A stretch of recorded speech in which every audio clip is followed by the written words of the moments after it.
The Adventures of Tom Sawyer, Chapter 3, Part 2. Written by Mark Twain in 1876. Read by Clay Shannon in 2020. He wandered far from the accustomed haunts of boys and sought desolate places that were in harmony with his spirit. A log raft in the river invited him, and he seated himself on its outer edge and contemplated the dreary vastness of the stream, wishing the while that he could only be drowned all at once and unconsciously, without undergoing the uncomfortable routine devised by nature.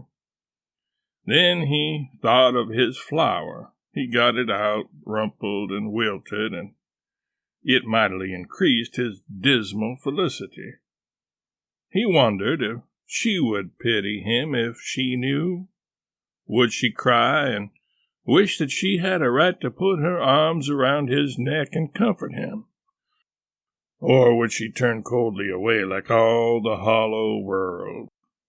This picture brought such an agony of pleasurable suffering that he worked it over and over again in his mind and set it up in new and varied lights till he wore it threadbare.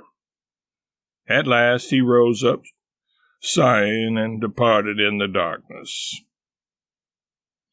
About 9:30 or 10 o'clock he came along the deserted street to where the adored unknown lived. He paused a moment. No sound fell upon his listening ear. A candle was casting a dull glow upon the curtain of a second-story window. Was the sacred presence there? He climbed the fence, threaded his stealthy way through the plants till he stood under that window. He looked up at it long and with emotion. Then he laid him down on the ground under it, disposing himself upon his back with his hands clasped upon his breast and holding his poor wilted flower. And thus he would die, out in the cold world, with no shelter over his homeless head, no friendly hand to wipe the death damps from his brow, no loving face to bend pityingly over him when the great agony came. And thus she would see him when she looked out upon the glad morning, and oh, would she drop one little tear upon his poor lifeless form?